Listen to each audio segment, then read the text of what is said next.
Hello दोस्तों, नमस्कार। आप सभी का आरवी मानुषी पर स्वागत है। इससे पहले हमने सिंधु घाटी सभ्यताओं को विस्तार से पढ़ा था। आज के इस वीडियो में वैदिक सभ्यता संस्कृति को विस्तार से पढ़ेंगे। मैंने पहले भी आपसे कहा था, आराम से पढ़ेंगे, एक एक चीज़ को पढ़ेंगे, एक भी क्वेश्चन इधर उधर नहीं होना चाहिए। क्वेश्चन कहीं से पूछे, पूरी समझ होना आवश्यक है। प्रश्नों की प्रकृति, चाहे पूर्व वर्षों के प्रश्न हो, चाहे वो कहीं से भी पूछे, पूरे के पूरे क्वेश्चन यहाँ से होना चाहिए। एक बार पढ़ाई होगी लेकिन छूटेगा कुछ भी नहीं, ताकि ये एग्जाम में जब क्वेश्चन आए तब हमें ये प्रूफ रहे कि क्वेश्चन यहाँ से ही आएगा, इससे बाहर नहीं आएगा। कोशिश सही है तो पूरा विस्तार से पढ़ रहे हैं। तो पहले बात करेंगे वैदिक सभ्यता और संस्कृति की। वैदिक सभ्यता और संस्कृति की बात करूंगा तो उससे पहले ये टॉपिक आपके रिट में भी है और सेकंड ग्रेड में तो है ही सही। यहाँ से जो क्वेश्चन सेकंड ग्रेड में जो क्वेश्चन पूछे गए वही हूबहू क्वेश्चन आपको मैंने जैसे सिंधु घाटी सभ्यता में बताया था वैसे के वैसे क्वेश्चन यहाँ से पूर्व वर्षों के क्वेश्चन रिट प्री में 2025 में एग्जाम हुआ उसमें पूछे गए, वैसे के वैसे ही क्वेश्चन आ रहे हैं। जैसे मान लीजिए कि आपके सेकंड ग्रेड के जो पूर्व वर्षों के क्वेश्चन ये वाले हैं, जैसे ये वाले आपके वैदिक सभ्यता, जैसे यहाँ पर देखो आप, ये 2010 में क्वेश्चन पूछा गया था आपके यहाँ पर सेकंड ग्रेड में। भारतीय दार्शनिक परंपरा में उल्लेखित शब्द आस्तिक शब्द से क्या आशय है? इस सेकंड ग्रेड 2010 के एसएसटी पेपर में था। आस्तिक शब्द से क्या तात्पर्य है? तो आस्तिक का मतलब क्या था? वेदों में विश्वास करने वाला, वेदों में विश्वास करने वाला। अब मेरी बात सुनो, यहां पर मैंने बोला कि वेदों में विश्वास करने वाला। अगर आपको मालूम होगा कि इसको वैदिक सभ्यता क्यों कहते हैं, क्योंकि इसकी जानकारी हमें वेदों के माध्यम से प्राप्त होती है, इस कारण इस सभ्यता को वैदिक सभ्यता कहते हैं। और जो वेदों में विश्वास करेगा वो आस्तिक है, जो वेदों में विश्वास नहीं करता वो नास्तिक है। किसके अनुसार? भारतीय दार्शनिक परंपरा के अनुसार। इसी तरह यहाँ पर 2010 में ही संस्कृत ग्रुप के एसएसटी क्वेश्चन पूछा गया, निम्न में से किसे सर्वश्रेष्ठ क्रम माना गया है? वैदिक सभ्यता की बात कर रहे हैं। वैदिक सभ्यता में सर्वश्रेष्ठ एक कौन सा माना गया? तो सर्वश्रेष्ठ जो क्रम माना गया था वो माना गया था यज्ञ को। किसको? यज्ञ को। अब यज्ञ जैसे अलग अलग है, जैसे ऋग्वेद में जो यज्ञ कराने वाला पुरोहित अलग है, यजुर्वेद में यज्ञ कराने वाला पुरोहित अलग है, अलग अलग ऋण है, अलग अलग यज्ञ के जो होते हैं सब अलग अलग दे रखे हैं। जिस सर्वश्रेष्ठ क्रम क्या माना गया था? यज्ञ कराना। ठीक है। इसी तरह से अगर यहाँ पे पूर्व वर्षों के प्रश्न देख रहे हैं ताकि आपको समझ विकसित हो जाए कि हमें क्या पढ़ना है। यहाँ पर क्वेश्चन देखो, उपनिषदों में निम्न में से किसे आत्मा की सर्वोच्च अवस्था माना गया है? ये 2010 में पूछा गया, आत्मा की सर्वोच्च अवस्था किसमें? उपनिषदों में। अब मेरी बात सुनो, एसएसटी में बात करेंगे तो आपके दर्शन शास्त्र भी है और दर्शन शास्त्र में प्रथम अध्याय यही है कि भारतीय दर्शन, और भारतीय दर्शन में हमेशा वेद उपनिषद आता है। और दर्शन शास्त्र में और इसमें इतिहास का ये पार्ट, जैसे जैन बौद्ध धर्म, भारतीय वैदिक सभ्यता, दोनों दर्शन शास्त्र में इतिहास में दोनों बिल्कुल मैच करते हैं। जैसा कि यहाँ पर ये आत्मा की सर्वोच्च अवस्था न्याय इतिहास में पूछा गया और अभी 2024 में संस्कृत विभाग के एग्जाम में यही क्वेश्चन वहाँ दर्शन शास्त्र में पूछा गया। बस आपको यहाँ पर समझने की आवश्यकता है। आप यहाँ पर समझो, ये 2010 का क्वेश्चन है कि उपनिषदों में आत्मा की सर्वोच्च अवस्था, आत्मा की जो 4 अवस्थाएं हैं। प्रथम अवस्था तो थी जागृत अवस्था। कौन सी? जैसे मैं यहाँ लिख देता हूं, प्रथम अवस्था कौन सी थी? यहाँ पर जागृत अवस्था। लास्ट में क्या है? त से क्या बन रहा है? तुरीय अवस्था। तुरीय अवस्था। तो सबसे उच्च सर्वोच्च अवस्था कौन सी है? आत्मा की तुरीय अवस्था, जिसको मैंने आपको विस्तार से बता रखा है। जागृत अवस्था, स्वप्न अवस्था, सुषुप्त अवस्था और तुरीय अवस्था, ये 4 अवस्थाएं हैं। ये क्रम भी बहुत सी बार आता है कि उपनिषदों में बताए गए आत्मा के 4 क्रम को समझाइए। प्रथम क्रम पर कौन रहेगा? जागृत अवस्था। लास्ट में कौन रहेगी? तुरीयावस्था। बीच में कौन रहेगी? स्वप्न अवस्था और सुषुप्त अवस्था। यहां पर समझने की कोशिश करना। इसी तरह 2011 में क्वेश्चन क्या पूछा गया? वैदिक साहित्य में सभा और समिति के अलावा विदत नामक संस्था का उल्लेख आता है और कहा गया है कि स्त्रियां भी सभा, किसमें? स्त्रियां भी सभा और विदत में भाग लेती थी। किस वेद में सर्वप्रथम विदत का उल्लेख आया है? तो यहाँ पर सभा समिति, यहाँ पर वैदिक काल में यहाँ पर राजनीतिक जीवन की बात हो रही है। राजनीतिक जीवन में दो संस्थाएं मिलती है, सभा और समिति। सभा और समिति जिस तरह से वर्तमान समय में संसद में लोकसभा, राज्यसभा के 2 सदन है, उसी तरह से उस समय भी 2 सदन थे। एक था सभा और समिति, जिनको अर्थव्यर्थ में प्रजापति की 2 पुत्रियां भी कहा गया था। उसमें से एक संस्था और थी, उसका नाम था विदत। विदत सबसे प्राचीन संस्था थी और यह कहा गया था कि स्त्रियां भी विदत और सभा में भाग लेती थी। इसका मतलब यह है कि वैदिक काल में स्त्रियों की स्थिति अच्छी थी, उनको भाग लेने का अधिकार था। ये तो यहाँ पर स्पष्ट होता है। लेकिन फिर उत्तर वैदिक काल में अगर मैं यहाँ पर बात करूंगा तो आपके 1500 से लेकर ये आपके 1000 ईस्वी पूर्व तक तो ये आपके वैदिक काल है, यानी कि ऋग्वैदिक काल। और 1000 से लगभग 1000 से 600 ईसा पूर्व तक ये है आपके उत्तर वैदिक काल। इस काल में ही स्त्रियों की स्थिति में गिरावट आई थी। तो किस वेद में विदत का सर्वप्रथम उल्लेख हुआ है? तो वेद की बात कर रहे हैं तो यहाँ पर 4 ही वेद है। उसमें से प्रथम वेद कौन सा है? ऋग्वेद। ऋग्वेद में इस संस्था का उल्लेख हुआ है। ये क्वेश्चन वापस आपके रिपीट हो सकता है। अभी जैसे इसमें आ रहा है तो आपके रिटर्न मुख्य परीक्षा में क्वेश्चन आ सकता है। विदत आ सकता है, सभा आ सकता है, समिति आ सकता है। क्वेश्चन कौन से आ सकता है ये तो मैं क्वेश्चन बता रहा हूँ। पढ़ने की बात तो आगे करेंगे। अभी ये चीजें आपको यहाँ पर समझनी होगी एक बात को, ठीक है। अगला क्वेश्चन क्या था देखो, निम्नलिखित में से कौन सा वैदिक साहित्य का भाग नहीं है? वैदिक साहित्य के भाग।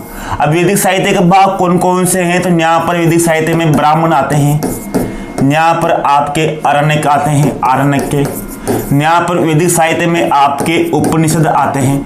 अब उपनिषद का दूसरा नाम है वेदांत। क्या है? वेदांत। उपनिषद को वेदांत ही बोलते हैं क्योंकि वेद प्लस अंत, वेदों का जो अंतिम भाग है उनको कहते हैं उपनिषद।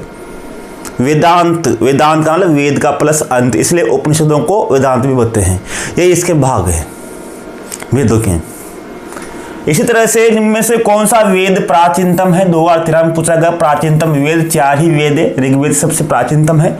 सबसे नवीनतम अथर्ववेद है। कौन सा है? अथर्ववेद।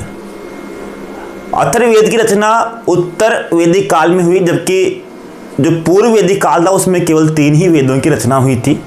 इस बात का भी आपको न्याय रखना। इनको त्रिवेद भी बोलते। त्रिवेद में अगर बात करेंगे, त्रिवेद में अथर्ववेद शामिल नहीं होता है। 4 आश्रमों का उल्लेख सर्वप्रथम किस उपनिषद में हुआ है? तो 4 आश्रम कौन कौन से थे? मानव जीवन को 4 भागों में बांटकर ब्रह्मचर्य, गृहस्थ, वानप्रस्थ और संन्यास 4 आश्रम में बांटा गया था। इनका सर्वप्रथम उल्लेख किन से उपनिषद में हुआ है? किस उपनिषद में हुआ है? तो उपनिषद तो आपके बार बार में आ रहे हैं। ये हुआ था जाबलो उपनिषद में। किसमें? जाबलो उपनिषद में इसका सर्वप्रथम उल्लेख हुआ था। निम्न में से किसकी पूजा ऋग्वैदिक काल में नहीं होती थी? किसकी पूजा? कब पूछा गया? 2016 में। किसकी पूजा नहीं होती थी? तो यहाँ पर बात करेंगे लिंग की। लिंग की पूजा यहाँ पर नहीं होती थी। लिंग को सबसे हीन समझा जाता था, तो लिंग की पूजा उस काल में नहीं होती थी। ये वैदिक कालीन क्वेश्चन है जो आपके बार बार में आते हैं, रिपीट आते हैं। ये 2018 में था। कौन सा वाला? ये निम्नलिखित में से कौन सा वैदिक देवता व्रतहंता के रूप में ज्ञात है? किस देवता को व्रतहंता कहते हैं? तो जैसे व्रतहंता किसको कहते हैं? इंद्र को कहते हैं। क्या कहते हैं? इंद्र को। इंद्र को वैदिक देवता में यहाँ पर पुरंदर भी कहा गया। क्या कहा गया? पुरंदर भी कहा गया। जैसे वरुण है, वरुण देवता को क्या कहा गया? वरुण देवता को कहा गया सृष्टि का संचालन देवता। इसको जल का देवता भी कहा गया, जल का देवता। इसको ऋत का संचालक भी कहा गया, ऋत का संचालक भी कहा गया। किसको? वरुण को। इसी तरह से आपकी अग्नि है, अग्नि को क्या कहा गया? जाति वेदस, जाति वेदस। ये यहाँ पर जाति वेदस की उपमा किसे दी गई? ये अग्नि को दी गई। तो वर्ध अंता के रूप में किसकी पहचान की गई? ये इंद्र की कह गई। ये 2018 में पूछा गया। और अभी लेटेस्ट अगर बात करूंगा तो अभी लेटेस्ट आपके 2024 में क्वेश्चन आया था यहाँ पर कि किस उपनिषद में, किस उपनिषद में, अगर आपने एग्जाम दिया होगा, उपनिषद में जनक की सभा में, जनक की सभा में याज्ञवल्क्य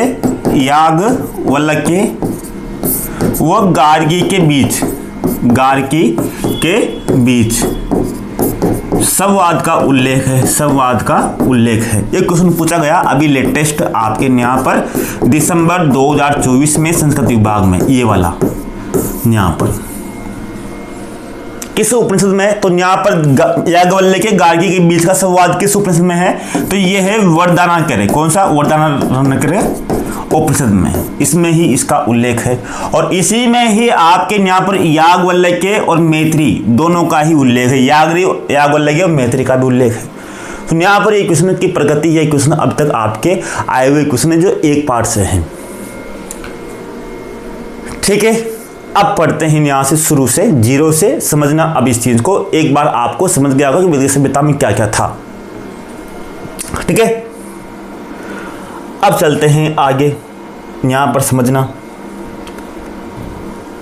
अब बात करेंगे वैदिक सभ्यता की। बात ये आती है कि जो सिंधु घाटी सभ्यता थी, सिंधु घाटी सभ्यता का जो अवसान हुआ वो 1700 ईस्वी में, 1700 ईस्वी में, और जो वैदिक सभ्यता का जो आरंभ हुआ वो 1500 ईस्वी में हुआ। 1700 और 1500 दोनों में 200 साल का अंतर है। तो 200 साल के अंदर क्या हुआ ये अभी तक किसी को ज्ञात नहीं है। 200 सालों के बीच में जो गैप आ रहा है, किस तरह से आ रहा है, क्यों आ रहा है, अभी तक किसी को भी मालूम नहीं हो पाया। बात आती है कि वैदिक सभ्यता का निर्माण किस तरह से हुआ, किन्होंने किया। वैदिक सभ्यता का जो निर्माण किया वो बोलते हैं कि इसका निर्माण इंद्र ने किया, इंद्र ने इसका निर्माण किया, क्योंकि इंद्र का उल्लेख पुरंदर के रूप में हुआ है, यानी कि दुर्गों को ध्वस्त करने वाला पुरंदर। सिंधु घाटी सभ्यता में बहुत से दुर्ग थे, उन दुर्गों को विनाश करने वाला इंद्र को कहा गया। बहुत से लोग कहते हैं कि जो वैदिक सभ्यता का जो निर्माण है वो आर्यों ने किया। आर्य कौन थे? तो अगर आर्य बात करें तो आर्य कोई एक जाति नहीं थी, आर्य कोई एक जाति नहीं था, कोई एक समूह नहीं था। आर्य तो एक भाषा थी। क्या थी? एक भाषा, एक भाषाई समूह था आर्य। अगर आपसे पूछे आर्य का मतलब था श्रेष्ठ, आर्य कोई जाति नहीं थी, आर्य क्या था? एक भाषाई समूह। अब आर्य कहां से आए? कोई कहता है उत्तरी ध्रुव से आए। उत्तरी ध्रुव का मतलब आर्कटिक प्रदेश से। क्यों आए? क्योंकि ऋग्वेद में एक जगह उल्लेख हुआ है कि जहां पर हम रहते हैं वहां पर 6 महीने का दिन, 6 महीने की रात का उल्लेख हुआ है ऋग्वेद में। अब ऋग्वेद में 6 महीने का दिन, 6 महीने की रात का उल्लेख हुआ है, तो इस आधार पर यह कहा गया है कि यार 6 महीने का दिन, 6 महीने की रात तो केवल उत्तरी ध्रुव पे ही होते हैं, आर्कटिक क्षेत्र में ही होते हैं। तो हो सकता है कि आर्यों को पता हो, इसलिए यहाँ पर आर्यों ने यहाँ पर ऋग्वेद में वो चीज़ें लिखी होगी, वहाँ से आए हुए, तो ये भी कहा जाता है। कोई कहता है कि जर्मनी से आए, कोई कहता है यहाँ के थे, कोई क्या कहता है। तो ये अलग अलग चीज़ें हैं जिसकी बात करेंगे ऋग्वेदिक काल को। तो यहाँ पर वैदिक सभ्यता का जो निर्माण किया, ये तो एक बात तो ये है कि वैदिक सभ्यता एक ग्रामीण सभ्यता थी, जबकि सिंधु घाटी सभ्यता एक नगरीय सभ्यता थी, और ये यहाँ पर ये ग्रामीण सभ्यता थी। इसमें ही अनेक वेदों की रचना हुई, अनेक जानकारी मिली, पशुपालन का विशेष महत्व था। इन सभी के बारे में देखेंगे वेदों के माध्यम से। लेकिन बाद में जब वैदिक सभ्यता खत्म हो रही थी तो इसमें अनेक कर्मकांड आ चुके थे, अनेक तरह के इसमें दोष आ चुके थे, छुआछूत की प्रथा शुरू हो चुकी थी, जातियाँ बन चुकी थी, वर्ग विभाजन में छुआछूत, ये सब, महिलाओं की स्थिति कमज़ोर हो गई थी। इस कारण ही इस पर तीखा प्रहार हुआ वैदिक सभ्यता पर, जिस कारण ही इतने कर्मकांड आने के कारण ही भारत में जैन और बौद्ध धर्म का जन्म हुआ। अगर वैदिक सभ्यता में एक कर्मकांड नहीं आते, छुआछूत की शुरुआत नहीं होती, महिलाओं की स्थिति खराब नहीं होती, तो कभी भी भारत से जैन और बौद्ध धर्म का जन्म नहीं होता। अगर किसी चीज़ की अति आ जाती है, बाद में शंकराचार्य हुए, शंकराचार्य ने इन सब दोषों को दूर करने का पूरा प्रयास किया। उन्होंने सब तरह से जागरण किया, 4 मठों की स्थापना की पूरे भारत में एकीकरण की शुरुआत की, अलग अलग संप्रदाय आए, बाद में भक्ति आंदोलन आया, सब तरह के आए, सब तरह का आंदोलन चले, उनसे इसमें कर्मकांडों का सबका विरोध हुआ। तब जाकर ये वैदिक सभ्यता की वर्तमान में प्रशंसता बनी रही। तो यहाँ से शुरुआत करते हैं वैदिक सभ्यता की। अब वैदिक सभ्यता की जो जानकारी मिलती है वो हमें वेदों से मिलती है। अब वेदों से मिलती है तो वेदों के आधार पर ही वैदिक सभ्यता के बारे में पढ़ते हैं। अब वैदिक सभ्यता का जो निर्माण किया वो आर्यों ने किया। अब आर्य कहाँ से आए? देखो, आर्यों के जो मूल निवास में नंबर 1 है बाल गंगाधर तिलक। बाल गंगाधर तिलक कहते हैं कि जो आर्य है वो कहाँ से आए? आर्कटिक प्रदेश से, यानी कि मतलब उत्तरी ध्रुव से। कहाँ से? उत्तरी ध्रुव से आए। कौन कहता है? बाल गंगाधर तिलक। स्वामी दयानंद सरस्वती, सरस्वती में ती है, ती से क्या बना? तिब्बत। तिब्बत में भी ती है, सरस्वती में भी ती है, तो ती से क्या बना? तिब्बत। आर्य का जो मूल निवास कौन था? स्वामी दयानंद सरस्वती कहते हैं कि आर्यों का जो मूल निवास था वो तिब्बत था। कहाँ से आए थे? तिब्बत से। इसी तरह से गंगाधर झा, पंडित गंगाधर झा पंडित है, तो पंडित की बात करेगा तो पंडित गंगाधर झा ये कहते हैं कि जो आर्य थे वो बरमसी प्रदेश के थे। कहाँ के? बरमसी प्रदेश के थे। ये आपके मिलान वाले आते हैं कि इनका कथन को मिलान कीजिए। तो पंडित ब्राह्मण का मतलब ये होता है, पंडित और ब्राह्मण दोनों का मतलब एक ही है। तो पंडित गंगाधर झा ब्राह्मण, ब्राह्मण से ब्रह्मसी, पंडित से गंगाधर झा और ब्राह्मण, इस तरह से पढ़ सकते हैं। सर विलियम जोन्स कहते हैं कि ये यूरोप से आए थे। और मैक्स मुलर में आप देखोगे, मैक्स मुलर को वेदों का पंडित भी बोलते हैं। मैक्स मुलर को क्या कहते हैं? वेदों का पंडित, इसका उपनाम है। इसने बहुत से वेदों को पढ़ा था। मैक्स मुलर में म है, म में क्या है? मध्य एशिया। तो मैक्स मुलर कहता है कि जो आर्य है वो मध्य एशिया से आए थे। कहाँ से? मध्य एशिया से। ये सर्वाधिक उपयुक्त तर्क है, क्योंकि मध्य एशिया का एक ग्रंथ है जैन अवेस्ता। जैन अवेस्ता जो ईरान का प्राचीनतम ग्रंथ है, उस ग्रंथ में और यहाँ पर वेदों में बहुत सी समानताएं मिलती है, बहुत से देवता मिलते हैं। इस आधार पर मैक्स मुलर कहता है कि जो आर्य है जिन्होंने इसका निर्माण किया वैदिक सभ्यता का, वो कहाँ के थे? वो मध्य एशिया के थे। मध्य एशिया की एक भाषाई समूह था जो भारत में आया। मैक्स मुलर ये चीज़ें कहता है। अगर बात करें तो यहाँ पर जैसे इसको मध्य एशिया जैन अवेस्ता ग्रंथ है, इसी तरह से मध्य एशिया का एक बोगाजी काय अभिलेख है। कौन सा? बोगाजी काय। इस अभिलेख में भी बहुत से उल्लेख मिलता है। 2 चीजें हैं, एक तो जैन अवेस्ता ग्रंथ है, एक बोगाजी काय अभिलेख है। इस आधार पर कहते हैं कि आर्य मध्य एशिया से आए थे। अब मध्य एशिया से आए तो इसके बारे में बात करेंगे। तो जो वैदिक सभ्यता का जो निर्माण हुआ, निर्माण करने के बाद में भी बहुत से युद्ध हुए। उसमें गायों का बहुत ज़्यादा महत्व था। उसमें गाय को महत्व इतना था कि उसको अवध्य कहा गया। उसका इस्तेमाल एक तरह से व्यापार में भी होता था। व्यापार का जो काम था वो वस्तु विनिमय के माध्यम से होता था। जानकारी वेदों से मिलती है, तो इस कारण इसको वैदिक सभ्यता कहते हैं। इसके निर्माता कौन थे? आर्य थे। आर्य का मतलब क्या है? श्रेष्ठ। और आर्य का जो उल्लेख है, आर्य शब्द का उल्लेख है, वो ऋग्वेद में 31 बार इसका उल्लेख आया है। कितनी बार? आर्य शब्द का उल्लेख ऋग्वेद में 33 बार आया है। और जिसका मतलब क्या था? एक भाषाई समूह था। आर्य क्या था? एक भाषाई समूह। अब बहुत से कहते हैं कि जो वैदिक सभ्यता का जो निर्माण किया वो इंद्र ने किया। क्यों? क्योंकि ऋग्वेद में कुछ चीजें प्रयुक्त हुई है इंद्र के लिए। जैसे आपकी क्वेश्चन 2024 में आया था कि व्रत अंता किसे कहा गया था? इंद्र को कहा गया था। इसकी अन्य उपाधियां कौन कौन सी थी? जैसे दस्युहन, दस्यु यानी दास दासियों का विनाश करने वाला, दास और दस्युओं का विनाश करने वाला। आर्य थे तो आर्य जब भारत में आए तो यहाँ पर जो अनार्य जातियां थी उनका विनाश करने वाला कौन था? इंद्र। दस्युहुन, इसको दस्युइन की उपाधि दी गई, यानी कि दास दासियों का विनाश करने वाला कौन था? इंद्र, दस्युहीन। इसी तरह से इसे पुरंदर कहा गया, पुरों का विनाश करने वाला, किलों का विनाश करने वाला। इसको रतेष्ठ कहा गया, इसको वर्तहन कहा गया, इसको मदव कहा गया। ये उपाधि मिलती है इंद्र के, और इन्हीं उपाधियों के आधार पर व्हीलर कहता है, व्हीलर इंद्र की दस्युन की उपाधि, पुरंदर की उपाधि के आधार पर कहता है कि इसने ही हड़प्पा सभ्यता का विनाश किया था। किसने? इंद्र ने। व्हीलर इसको आधार मानता है इनकी उपाधियों के आधार पर। जैसे अभी चंद्रगुप्त मौर्य गुप्त काल पढ़ेंगे तो चंद्रगुप्त के बारे में पढ़ेंगे, उसकी उपाधि थी सकारी। कौन सी थी? सकारी। सकारी की उपाधि क्यों ली उसने? कुछ न कुछ तो कारण होगा। अगर उसने उपाधि धारण की सकारी, तो सकारी का मतलब है कि शकों का विनाश करने वाला। इसका मतलब यह था कि चंद्रगुप्त ने शकों को हराया था, यही है इसका मतलब। अगर चंद्रगुप्त ने सकारी की उपाधि धारण की है तो इसका मतलब यह है, उसका उल्लेख मिलता है सकारी उपाधि का, तो इसका मतलब है कि चंद्रगुप्त ने शकों का विनाश किया होगा। इसी तरह से इंद्र की जो उपाधि मिलती है दस्युन, दस्युन का मतलब दास दासियों का विनाश करने वाला। पुरंदर, दुर्गों का विनाश करने वाला। तो इसका मतलब इससे पहले जो दुर्ग थे, जो दस दासु थे, वो तो सिंधु घाटी सभ्यता की बात करेंगे अपन।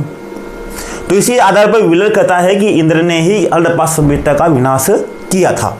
यहां पर बात करेंगे तो अब बात करते हैं यहाँ के समाज की। वैदिक सभ्यता की बात करें, यहाँ समाज की बात करते हैं।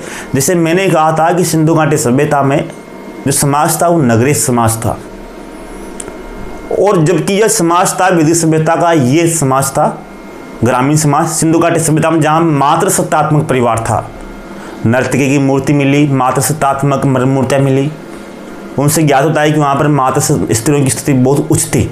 लेकिन यहाँ पर जो वैदिक सभ्यता में जो समाज था वो पितृसत्तात्मक था। क्या था? पितृसत्तात्मक और संयुक्त परिवार था।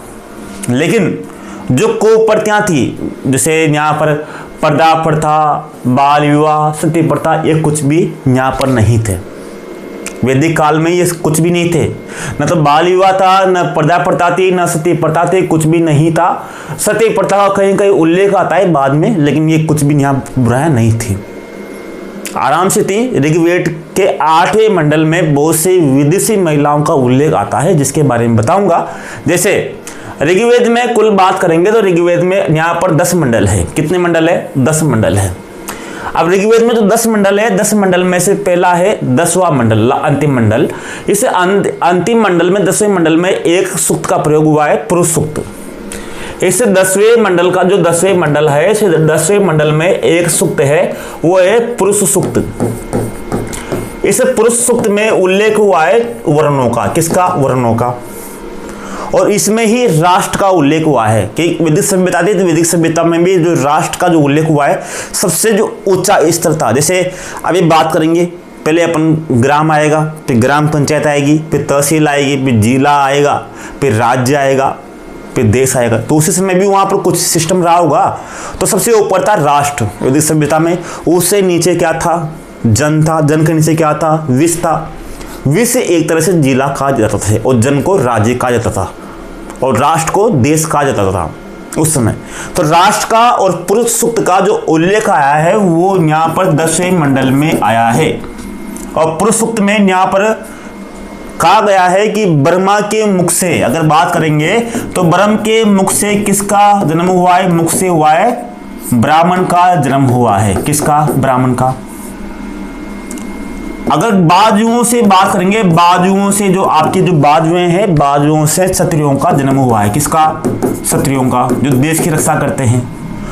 उनकी जो जांघों से है, जांघों का मतलब जो जांघें हैं पैरों की, उनसे वैश्यों का जन्म हुआ है। किसका? वैश्यों का। और जो तलवे हैं नीचे नीचे के, उनसे जन्म हुआ है शूद्रों का। इस तरह से इनमें 4 वर्णों का प्रयोग हुआ है, ब्राह्मण, क्षत्रिय, वैश्य, शूद्र। 10वें मंडल में शूद्रों को सबसे निम्न माना गया है। ब्राह्मण मुख से, मुख का मतलब मंत्रोच्चार करना, पढ़ना लिखना, बाजुओं से रक्षा करना, जांघों से व्यापार करना, मजबूत पैर होंगे तभी तो आवागमन करेगा, और तलवे से शूद्र चारों को सेवा करेगा। हाँ, वैदिक काल में छुआछूत की प्रथा नहीं थी, ये तो स्पष्ट है, बहुत सी जगह मिलता है। 7वें मंडल में, अगर 10वें मंडल की बात की, प्रोसुक्त राष्ट्र, 7वें मंडल में अगर बात करेंगे तो इसमें शिक्षा का उल्लेख मिला। 7वें में अगर यहाँ पर मैं बात करूंगा तो मैं यहाँ पर लिख देता हूँ, अगर यहाँ बात करूँ तो मैं यहाँ लिखता हूँ, देखो मैं लिखूंगा 7वां, क्या लिखूंगा 7वां मंडल। 7वां में स है तो स से क्या बनना है आपकी शिक्षा, शिक्षा में क्या है स, तो शिक्षा का जो उल्लेख मिलता है वो 7वें मंडल में मिलता है, और 7वें मंडल में ही 10 राग युद्ध का उल्लेख मिलता है। 10 राग युद्ध 7वां मंडल, ये कहाँ हुआ था, ये परोसनी नदी के किनारे हुआ था। कहाँ पर, परोसनी नदी। परोसनी नदी का मतलब क्या है, रावी नदी। राजा सूरदास के मध्य और जो आर्य अनार्य कबीलों के मध्य हुआ था, जिसमें राजा सूरदास का विजय हुई थी, वो 10 राज युद्ध का उल्लेख भी इसमें मिलता है 7वें मंडल में, ऋग्वेद के 7वें मंडल में। ठीक है, इसी तरह से बात करेंगे 9वां मंडल। 9वां मंडल में, 9वें जो मंडल में सोम की स्तुति की गई है, सोम जो सोम रस पिया जाता है उसकी। 3रे मंडल में गायत्री मंत्र की उल्लेख मिलता है। अगर यहाँ मैं बात करूँ गायत्री, अगर देखो यहाँ पर सुनो, आपको याद करना भी जरूरी है, आप पढ़ लोगे, लेकिन अब जैसे मैं यहाँ लिखूं गायत्री, गायत्री, त्रि का मतलब तीसरा, त्रि का मतलब क्या है, तीसरा। गायत्री मंत्र का उल्लेख कौन से मंडल में है, तो त्रि से मतलब तीसरे मंडल में है। और सविता नामक देवता, सविता नामक जो देवी है, उसके लिए इसका उल्लेख किया गया है। तो जो आपके गायत्री मंडल है उसका उल्लेख किया गया है, इस बात को यहाँ पर ध्यान देना। और जो है आपका 8वां जो मंडल है, इस 8वें मंडल में विदुषी स्त्रियों का उल्लेख हुआ है। और जो विदुषी जैसे गार्गी है, मैत्रेयी है, विपाला है, बहुत सी महिलाएं हैं, इन महिलाओं का जो उल्लेख हुआ है वो 8वें मंडल में हुआ है। और इन विदेशी महिलाओं को, विदुषी महिलाओं को ऋषि कहा जाता है। क्या कहा जाता है, ऋषि। वैदिक काल में, वैदिक काल में जो विदुषी महिलाएं थी उनके लिए क्या उपाधि दी गई थी, तो उनको एक तरह से विदुषी कहा गया था। राजनीतिक व्यवस्था में मैंने कहा था कुल और परिवार सबसे निम्न स्थान था। कुल परिवार से ऊपर था ग्राम, ग्राम के बाद में था विश्व, विश्व के बाद में था जन, और जन के बाद में था राष्ट्र। सबसे ऊपर क्या था, राष्ट्रीय क्रम। ध्यान रखना, राष्ट्र का उल्लेख 10वें मंडल में आया है। किसमें, 10वें मंडल में। जन को हम राज्य मान सकते हैं, क्या मान सकते हैं, राज्य। और विश्व को यहाँ पर जिला मान सकते हैं, क्या मान सकते हैं, जिला। तो विश्व का जो उल्लेख आया है वो 170 बार आया है, और जन का उल्लेख 275 बार आया है। और जो राष्ट्र का जो शासक था वो राजा कहलाता था। राजा शब्द के लिए गोप शब्द का प्रयोग हुआ है। किस शब्द का, गोप शब्द का प्रयोग हुआ है। राजा को गोप कहा गया है, गोपति। जन का उल्लेख कितनी बार, 275 बार। विश्व का उल्लेख 170 बार। आर्य का उल्लेख 33 बार। इंद्र का उल्लेख 250 बार ऋग्वेद में हुआ है। ये बातें भी यहाँ पर आपको ध्यान रखनी है, ठीक है। इसी तरह से जो राजा था, इस राजा के द्वारा जो शासन चलाया जाता था, उसके शासन चलाने के लिए मंत्री होते थे अपने राजा के परिषद में। लेकिन ऐसा नहीं था कि राजा निरंकुश था, राजतंत्र था, लेकिन राजा पर शासन को देखभाल करने, राजा का शासन जो अच्छा है या नहीं है उसके लिए सभा और समिति थी। आपने पढ़ा होगा, आपको सुनाया था सभा और समिति। सभा और समिति थी। सभा उच्च सदन थी, समिति निम्न सदन थी। इनके माध्यम से राजा के कार्यों को देखा जाता था। विदत भी थी। विदत का उल्लेख ऋग्वेद में सर्वप्रथम हुआ है, क्वेश्चन भी आया था, लेकिन वो बाद में समाप्त हो गई थी। सभा और समिति के माध्यम से राजा के कार्यों पर नियंत्रण होता था। लेकिन राजा अपना जो कार्य करता था, वो कार्यों करने के लिए उसके जो मंत्री होते थे, मंत्री को रत्नी कहा गया। क्या कहा गया, रत्नी। रत्नी की संख्या कितनी थी, 12। तो वैदिक काल में जो रत्नियों की जो संख्या थी वो 12 थी, जिसमें प्रमुख कौन कौन थे, जैसे महिषी। महिषी का मतलब क्या था, रानी। उसकी रानी भी उसमें रत्नी में शामिल थी। महिषी का मतलब क्या था, रानी। सता, सता का मतलब था द्वारपाल। बागदूद, बागदूद का मतलब था वित्त मंत्री। बागदूद का मतलब वित्त मंत्री।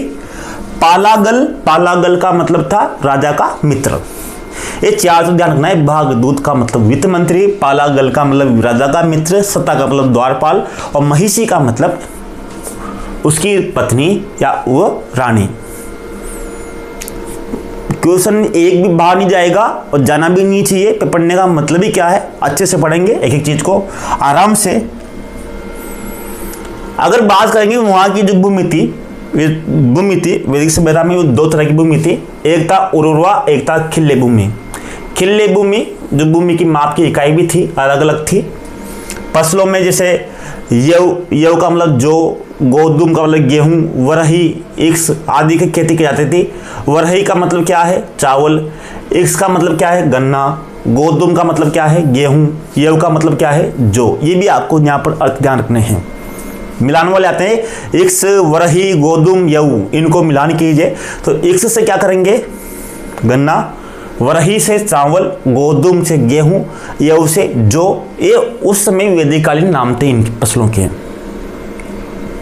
मांस का सेवन करते थे, बलि प्रथा थी, दास प्रथा थी, लेकिन मूर्ति पूजक नहीं थे। ये तो यहाँ पर आपको ध्यान रखना है।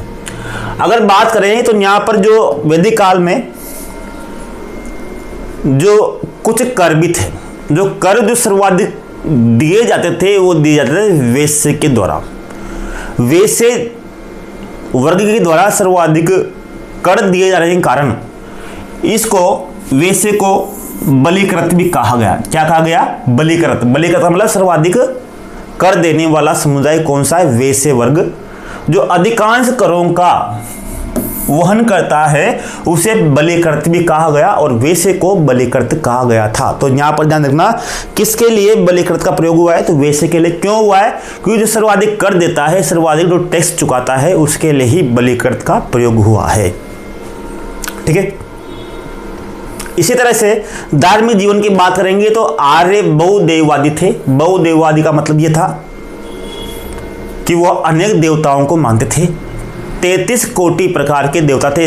इंद्र था, वरुण था, अग्नि था, सोम था, अदिति थी, प्रसिद्धि, अलग अलग देवताओं को मानते थे।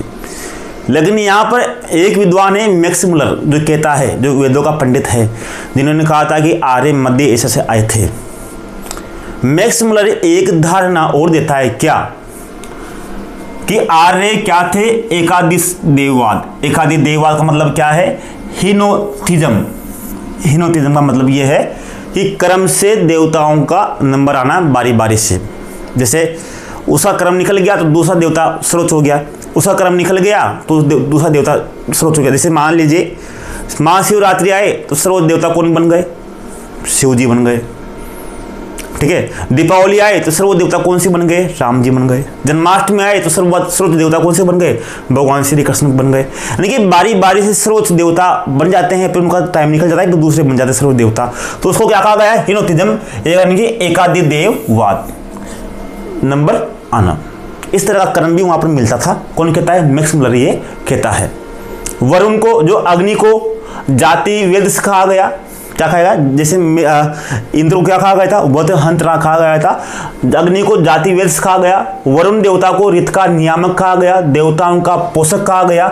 जल का देवता कहा गया, ऋत का नियामक, देवताओं का पोषक, जल का देवता, और देवताओं की माता अदिति कहा गया।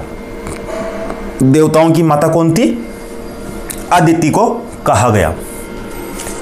अब यहाँ पर और चीजें हैं जो आपको यहाँ पर विस्तार से पढ़नी है। जैसे आश्रम व्यवस्था। आश्रम व्यवस्था की बात करेंगे तो 4 आश्रमों का जो उल्लेख मिलता है, आपको क्वेश्चन में आया था कि इसका उल्लेख मिलता है सर्वप्रथम जाबलो उपनिषद में। इसका उल्लेख कहाँ मिलता है, जाबलो उपनिषद में, इसमें सर्वप्रथम उल्लेख मिलता है। और सत्यकाम के द्वारा इस जाबला उपनिषद की रचना की गई थी। सत्यकाम कौन था, सत्यकाम एक दासी का पुत्र था। दासी पुत्र के द्वारा इस उपनिषद की रचना की गई, जाबला उपनिषद की। 4 वर्ण की मैं बात करें, 4 वर्ण की जो उल्लेख कहाँ मिलता है, 4 वर्ण थे। तो 4, अगर यहाँ पर बात करेंगे तो यहाँ पर आप सभी को पता होगा। मैं यहाँ पर जैसे आश्रम की बात करता हूँ। पहले तो आश्रम में पहला है आपके ब्राह्मण, दूसरा है आपके गृहस्थ, तीसरा है आपके वानप्रस्थ, और चौथा है यहाँ पर संन्यास। ये 4 तरह के आश्रम थे। ब्राह्मण जो आयु थी 0 से 25 साल तक, इसमें ब्राह्मण वर्ग में रहता है आश्रम में। गृहस्थ की उम्र थी शादी करके 25 से 50 साल तक इसमें रहता था। और वानप्रस्थ की आयु थी 50 से 75 साल के मध्य। और संन्यास की जो आयु थी 75 से 100 साल के बीच में। यानी कि मानव के जीवन को 100 साल जीवन को 100 साल मानकर उसको 4 भागों में बांटा गया था, जिसको 4 आश्रम कहा गया। प्रत्येक आश्रम 25 साल का था। सर्वाधिक जो महत्वपूर्ण आश्रम था वो गृहस्थ आश्रम था। सबसे महत्वपूर्ण आश्रम की बात करें तो गृहस्थ आश्रम सर्वश्रेष्ठ आश्रम था। कौन सा? सर्वश्रेष्ठ जो आश्रम की बात करेंगे तो वो आपके गृहस्थ माना जाता है। कौन सा? गृहस्थ आश्रम। क्योंकि इसी आश्रम में वो एगो की एक करता है, साथ में ही अपनी मुक्ति का प्रयास करता है, पुत्र पैदा करता है जिससे वो उसको दाह संस्कार पुत्र के माध्यम से उसको लगता है। सब काम इसमें ही गृहस्थ में करता है विवाह संस्कार के बाद में। इसी तरह 4 वर्ण माने गए थे। 4 वर्ण में कौन कौन से थे? मैंने आपको बताया था। ब्राह्मण है, यहाँ पर क्षत्रिय है, वैश्य है और शूद्र है। ये 4 तरह के वर्ण माने गए थे। ठीक है, कितने तरह के? 4 तरह के वर्ण मारे यहाँ पर गए थे। इसी तरह से देवताओं मैंने बताया, जैसे आपको पूषण देवता है, वो शूद्रों का देवता। शूद्रों का देवता कौन थे? पूषण थे। प्रकृति की देवी अदिति, देवताओं की माता अदिति, प्रकृति की देवी, शूद्रों का देवता पूषण। अग्नि, सोम, वरुण, इंद्र, अरण्य अलग अलग देवता माने गए थे। परीक्षित को मृत्यु का देवता कहा गया था। वर्तमान में तो मृत्यु का देवता यमराज को कहा जाता था, लेकिन उस समय मृत्यु का देवता परीक्षित को कहा गया। और प्रकृति की देवी किसको कहा गया? अदिति को कहा गया। शूद्रों का देवता पूषण को कहा गया। अब जैसे मान लीजिए हवन करते हैं तो हवन में क्या जलती है? अग्नि जलती है। तो अग्नि जलने के बाद में अग्नि के माध्यम से जो मनुष्य की जो आहुति है वो देवताओं के पास पहुंचती है। तो मनुष्य और देवताओं के बीच में काम कौन करता है? तो अग्नि। बहुत सी बार आता है कि मनुष्य और देवताओं के बीच में कौन सा देवता कार्य करता है? तो अग्नि कार्य करता है। अग्नि को जाति वेद से भी कहा जाता है। राजनीतिक संस्था की बात की थी अपने, सभा और समिति की, एक विद्युत की बात की थी। अथर्ववेद में सभा को नरिष्ठा कहा गया था। क्या कहा गया था? नरिष्ठा। और अथर्ववेद में ही सभा और समिति को प्रजापति की 2 पुत्रियां भी कहा गया। किसमें? अथर्ववेद में ही। सभा और समिति क्या थी? प्रजापति की 2 पुत्रियां। किसमें कहा गया? अथर्ववेद में। और अथर्ववेद में ही सभा को क्या कहा गया था? नरिष्ठा कहा गया था। संस्कार 16 थे, अलग अलग संस्कार, 16 संस्कार आपको पता होगा, समाज शास्त्र में पढ़ा होगा। इनका उल्लेख वर्धनकार उपनिषद में इनका उल्लेख आता है, तो ये संस्कार के बारे में आपको पता होगा। इसी तरह से गोत्र की बात करेंगे। गोत्र जिसे भी आपके अलग अलग, अगर गोत्र प्रथा का जो उल्लेख है वो उत्तर वैदिक काल में शुरू हो गई थी। उत्तर वैदिक काल का मतलब 1000 के ईस्वी के बाद में सर्वप्रथम इसका उल्लेख मिलता है अथर्ववेद में। लेकिन जो शब्द है, गोत्र शब्द, वो गोत्र शब्द का जो उल्लेख है वो तो शब्द का बात करें ऋग्वेद में है, लेकिन इसका व्यापक रूप से उल्लेख कि गोत्र क्या है क्या नहीं है, इसका उल्लेख मिलता है सर्वप्रथम अथर्ववेद में। और गोत्र के बाद में जातियां बनी, जातियों से ही छुआछूत बड़ी, सब तरह की बनी। मैत्राही संहिता में स्त्री को मैत्राही संहिता में, मैत्रा का मतलब क्या है? मैत्री अलग अलग माता स्त्री सब इसी पिलिंग होती है। तो मैत्राही संहिता में स्त्री को पासा और सुरा के 3 बुराई मानी गई थी। सुरा मतलब श्राप, पासा और स्त्री 3 बुराइयों में शामिल किसमें माना गया? तो स्त्री को एक बुराई माना गया मैत्राही संहिता में। तो स्त्री को पासा सुरा के 3 बुराइयों में गिना गया था। पासा सुरा स्त्री को 3 बुराइयों में गिना गया। कौन सी संहिता में? मैत्राही संहिता में। इसका मतलब था कि स्त्री की स्थिति कितनी डाउन हो चुकी थी बाद में। इन चीज़ों से मालूम चलता है पढ़ने से। अगर हम कोई चीज़ पढ़ रहे पुरानी तो उसमें जो विचारक है, जैसे अभी मैं लिखूंगा कोई किताब लिखूंगा तो उसमें मेरे विचार वो लिखूंगा ना जो वर्तमान में जो समाज में हो रहा है, जो मैं देख रहा हूँ, तो उस समय भी उन्होंने वही लिखा होगा जो देखा होगा। तो इस तरह की स्थिति कितने डाउन हो चुकी थी उस समय।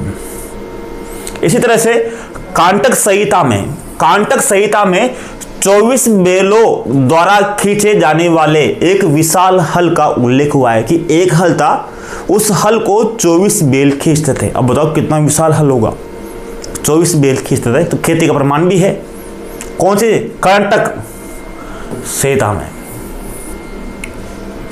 24 बैलों के द्वारा।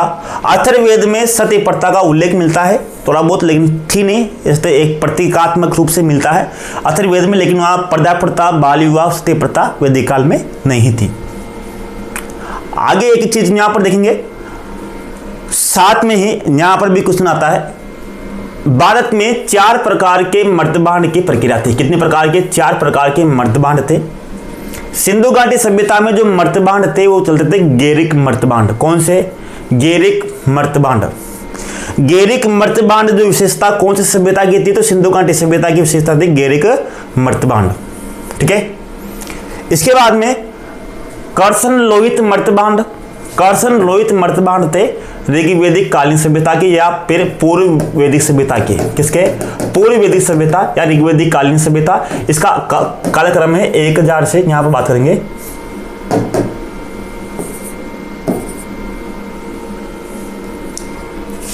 1000 से। अभी थोड़ा लुक गया है, 1 मिनट।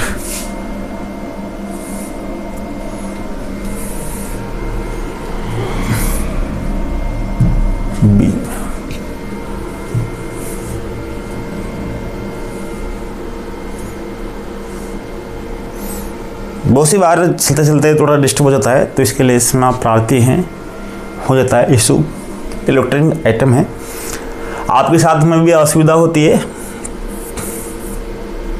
बात करते हैं, कहाँ पर आ गए थे अपन? यहाँ पर। तो जो कर्सन लोहित मर्तबांड है वो कहाँ की विशेषता थी? वो ऋग्वैदिक कालीन थी यहाँ पर।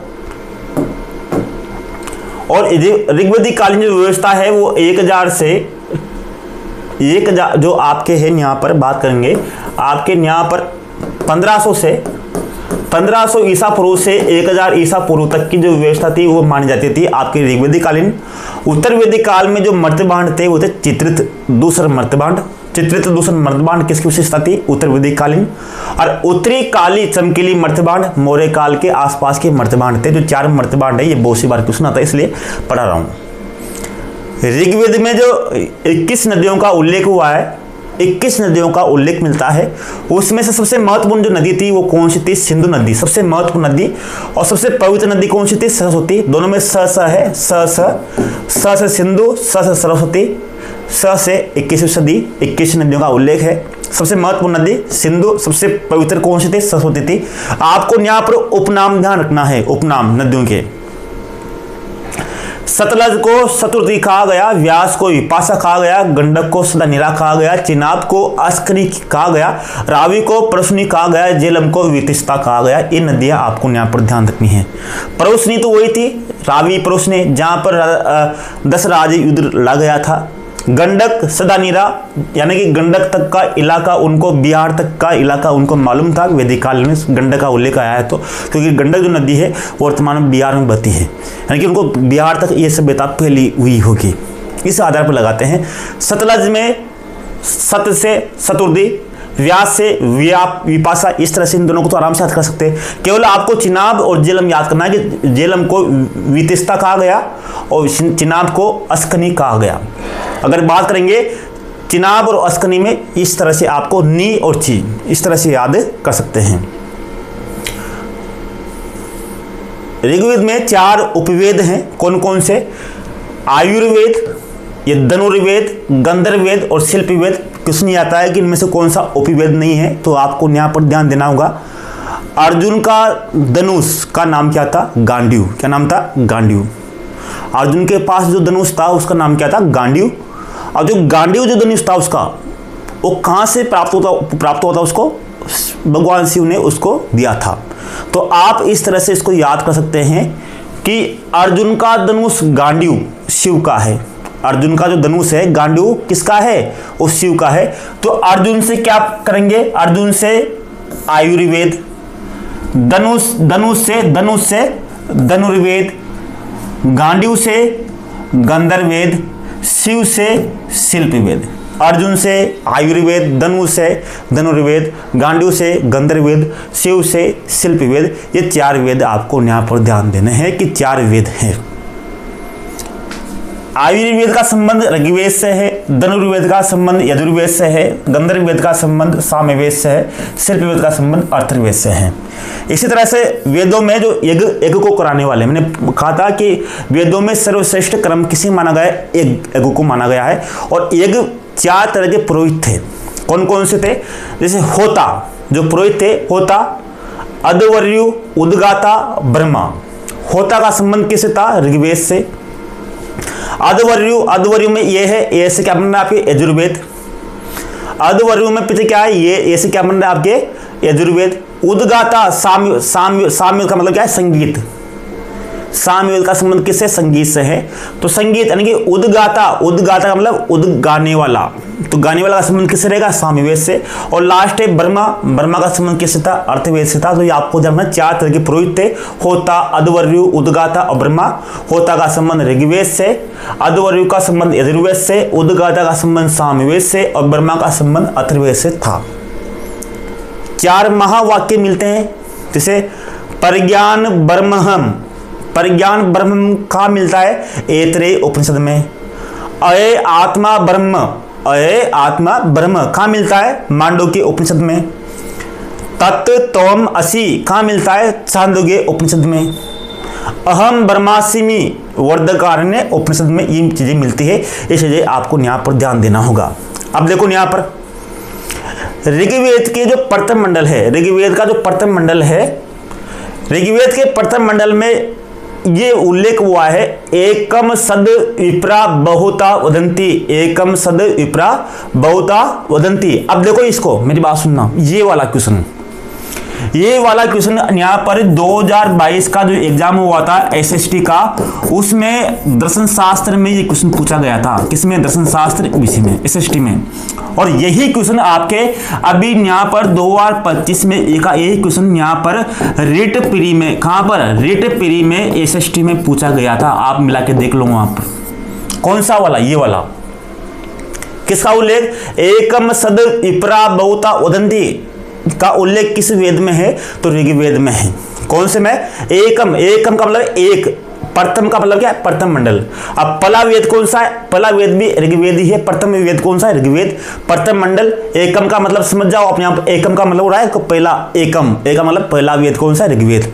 अब प्रथम मंडल, तो यहाँ समझना कि एकम का यहाँ आ जाएगा तो मतलब ऋग्वेद प्रथम वेद है। तो एकम सद विप्रा बहुधा वदंती, इसका उल्लेख ऋग्वेद में हुआ है। अब इसी तरह से जिस तरह से क्वेश्चन बाबा में पूछा जा रहा है, मैंने कह रहा ना कि आपके सेकंड ग्रेड का क्वेश्चन आपके थर्ड ग्रेड में आ रहा है ना, ये हो रहा है। सेकंड ग्रेड के क्वेश्चन आपके एसएसटी वाले रेट में सीधे ही चपड़े वैसे हुबहू आ रहे हैं पूरे के पूरे। अब इनको भी जब ये पूछा जा चुका है तो ये भी पूछ सकते हैं ना कि प्रज्ञान ब्रह्म कहाँ से लिया गया? ऐतरेय उपनिषद से। अहे आत्मा ब्रह्म कहाँ से लिया गया? मांडुक्य उपनिषद से। तत् त्वम असि कहाँ से लिया गया? छांदोग्य उपनिषद से। अहम ब्रह्मास्मि वर्धमान उपनिषद से। और ऋग्वेद में अष्टमा शब्द में मिलता है। सत्यमेव जयते कहाँ मिलता है? मुंडक उपनिषद में सत्यमेव जयते। ठीक है। अब लास्ट है आपका इसका, इस अध्याय का अलग अलग है। उपनिषद का मतलब क्या होता है? वेदांत, वेदों के अंतिम भाग। उपनिषद क्या कहते हैं? वेदों। अलग अलग उपनिषद है, जैसे वर्धकारण्य उपनिषद है, इसमें पुनर्जन्म का सिद्धांत मिलता है। ईशोपनिषद है, इसमें गीता के निष्काम क्रम का उल्लेख मिलता है। ईशोपनिषद। मांडुक्य उपनिषद में सृष्टि की उत्पत्ति एक आत्मा एक ब्रह्म से हुई, इसका उल्लेख मिलता है। वेदांग 6 है, शिक्षा, कल्प, व्याकरण, निरुक्त, ज्योतिष, छंद। ये वेदांग 6 है। कितने वेदांग? 6। इससे आपको 6 वेदांग आपको ध्यान रखना है। शिक्षा, कल्प, व्याकरण, निरुक्त, ज्योतिष, छंद। वर्धकारण्य उपनिषद में इसमें याज्ञवल्क्य के गार्ग्य का संवाद मिलता है, याज्ञवल्क्य के मैत्री का संवाद मिलता है, अब पुनर्जन्म का मिलता है। सबसे बड़ा उपनिषद भी वर्धकारण्य है। कठोपनिषद में क्या मिलता है? यम और नचिकेता का कहानी मिलती है।